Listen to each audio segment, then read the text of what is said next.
In 1976, the small town of Circleville, Ohio, began receiving mail from a ghost.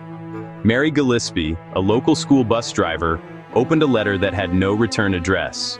It was postmarked from Columbus, but the writer knew everything about her. The letters were vicious. They accused her of an affair with the school superintendent. They threatened her children. Then, the letters turned violent. Her husband Ron started getting them too. One letter warned, "If you don't stop this, your life is over."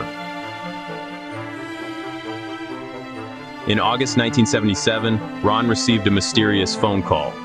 He grabbed his gun and drove off into the night in a rage.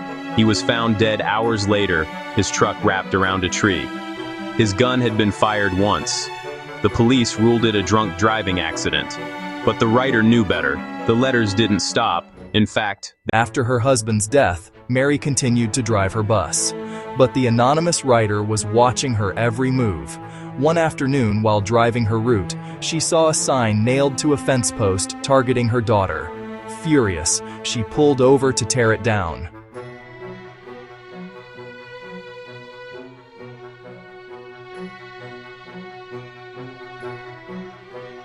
Behind the sign was a box. When she opened it, she found a loaded revolver rigged to a tripwire. It was a booby trap designed to kill her. Miraculously, the gun jammed. The police traced the gun's serial number. It belonged to Paul Freshour, Mary's own brother-in-law. Paul insisted his gun had been stolen. He failed a polygraph, but the evidence was circumstantial.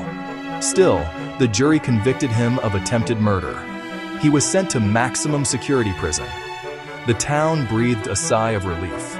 The writer was caught. The nightmare was over. Or so they thought. Paul Freshour was locked in solitary confinement. He had no access to pens, paper, or the outside world. He was watched 24 hours a day. And yet, the letters started again. They weren't just sent to Mary. They were sent to the warden. They were sent to the FBI. The new letters contained information that Paul couldn't possibly know from inside a cell. They mocked the police for arresting the wrong man. Even after Paul was released years later, he maintained his innocence until his death. Forensic experts have since analyzed the handwriting.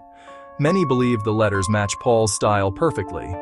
But if he was the writer, how did he mail them from solitary confinement? And if he didn't, who was terrorizing Circleville? To this day, the identity of the Circleville writer remains a mystery.